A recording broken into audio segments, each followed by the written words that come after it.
Okay. I was stationed in Seymour Johnson, and we had an F-100 already mounted on a pedestal, and we got news from headquarters ATC that did we want an F-104, and of course we did. You know, it's Century Series aircraft. And so the aircraft was at Davis-Monthan Air Force Base, which is Tucson, Arizona. So the colonel and I flew to Davis-Monthan to take a look at it to see if it was suitable to mount. And we got there and looked, and it was. So the colonel said, yeah. So they said, you got to get it ready to ship. So the colonel said, Mac, you get it ready to ship. Stay here and get it ready to ship. Well, I had a friend there that I was stationed with, Seymour Johnson, and also Kanawha, and he was the maintenance superintendent there, so he loaned me a toolbox and a truck to go out there to get it. And the people that worked there, I couldn't do it by myself. So I bought them a case of beer, and we went out and got there for ready to ship. So I called them back and said, hey, this airplane's ready to go. They said, well, we'll truck it back to Shepherd. Then they called back and said, no, we can't. I said, why? Because it said the truckers are striking, you know, and anything that is on a truck, you're liable to get accosted. So that was out of the question. So this friend of mine there knew somebody at headquarters Langley, which was Tactical Air Command, that was in a C-130 squadron. So he called me back and said, hey, we got an airplane deadheading, which means nothing on it, coming out of California. We'll stop and pick that airplane up for you and take it back to Seymour Johnson or to Shepherd. So pretty soon the captain called me and said, can't do it. I said, why, sir? He said, because the landing gear was as wide as the wings on that little airplane that we took off, and it won't fit in the C-130. Well, I thought, well, hell. So I went back out there and told them guys they took the wings off and the vertical stabilizer off. And so we figured what we can do is take a 4x4 and put right dimensions and take the hydraulic lines loose and turnbuckles and pull the landing gear into that 4x4 where it'll fit in the C-130. Well, we did it. We took the measurements. I called the captain back and I said, sir, it'll fit in that C-130. He says, no. They said, I told him what I did. He said, you better be right, because that airplane, it'll be coming in. And told me what time it would be there and everything. He said, have it up at base ops whenever the plane comes. But you better be right. You better be right. So the airplane came in, touched down. We loaded it up.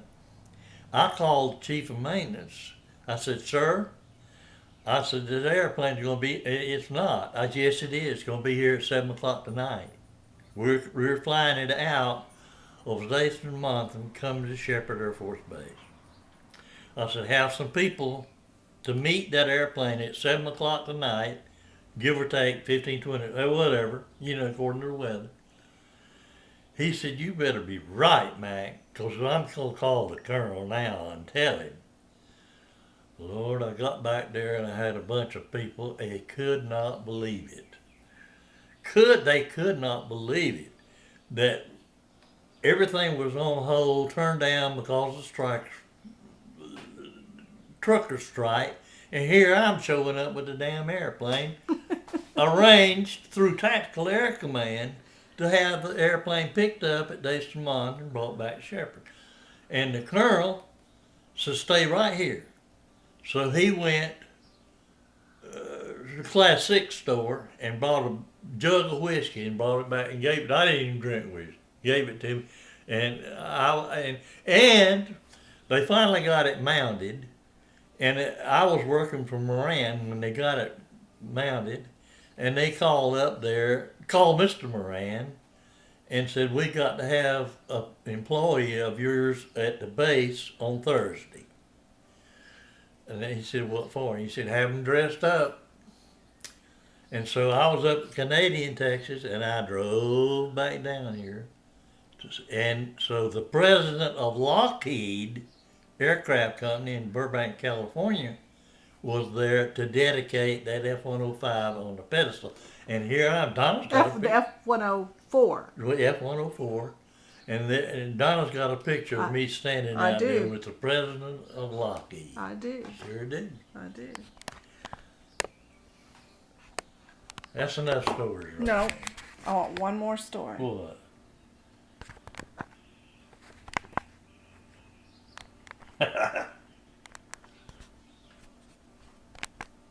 Well,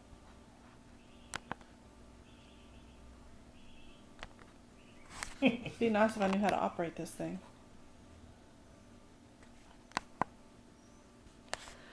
I want you to tell the story about the pilot that got the leaves in the air intake. The what now? The pilot, the story you told me about that F-105 pilot that flew so low. Oh yeah, yeah.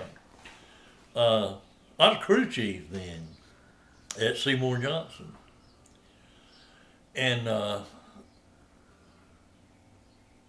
that pilot came in, and of course we did a post-flight inspection after the flight, and I walked around the aircraft, and I looked on the horizontal stabilizer, oh Lord have mercy, in between the wings and the fuselage, there was pine needles. And I said, how, to myself, I said, Self, how can you have pine needles in between the fuselage and horizontal stabilizer? So after I got through and got the pine needles out, I went up to base where the operations, and I looked up the pilot. I said, sir, I said, you got pine. He said, I got pretty low. I said, yeah, you got low. He said, don't tell nobody. I promised I wouldn't tell nobody. He said, you get them out? I said, yes, sir. He said, look close. Well, that horizontal stabilizer, control pitch up and down. And it wasn't 3 or 4 months later, they had an inspection on that aircraft, and I didn't tell nobody. I told Donna that mount bracket that gone through the fuselage, the whole left and right horizontal stabilizer, was cracked, and they had to have factory people come in and change the mount and the entire fleet. And all of it was because he got so low, he hit a pine tree that caused that thing to fracture. I didn't tell nobody but Donna. That's all. And that pilot probably cost millions of dollars to the Air Force for them to modify the entire fleet of F-105 because that pilot flew so low that he hit a pine tree, pulling up. Sure did. So now we've got a record. I don't even remember that pilot's name. Well, it's probably a good thing then. Oh, yeah, it's over. That's been 40 years ago. Longer than that, probably. I don't know. But anyway, that's a guilt feeling I'm going to have to live with. For sure. But I didn't tell nobody. Yeah, there's one guy knew about pine needles, but he never connected the two. As far as I know, Yes, sir. He'd have been dead. Okay. If he'd have got 1 foot lower, he'd have probably died. One more story. What?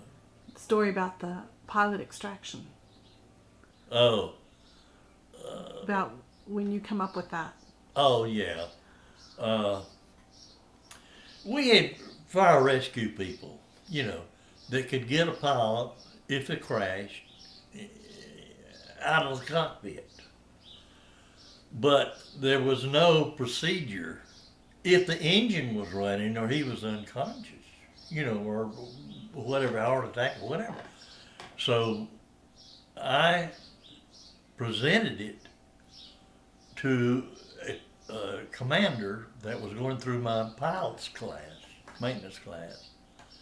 And I said, sir, what happens?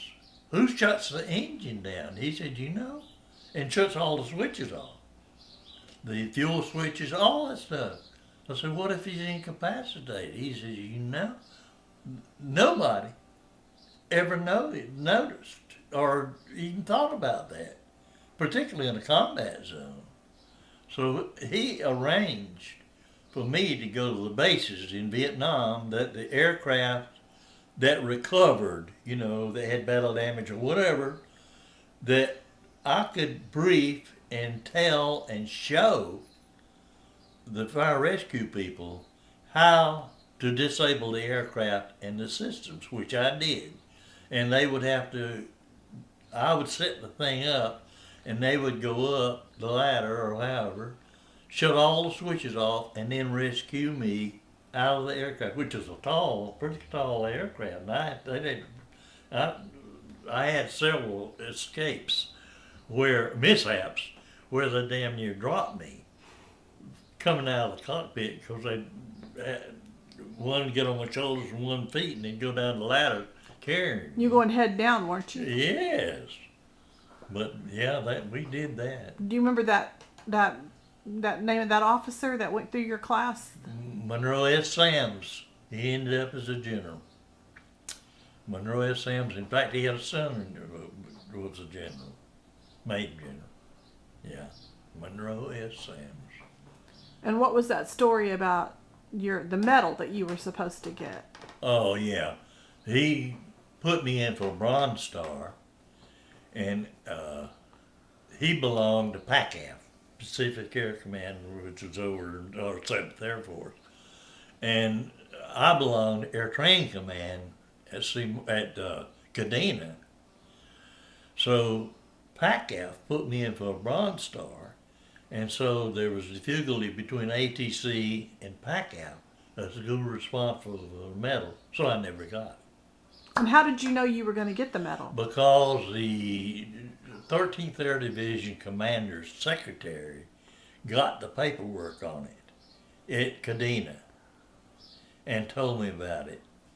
And I coached her son in Little League Baseball. Okay.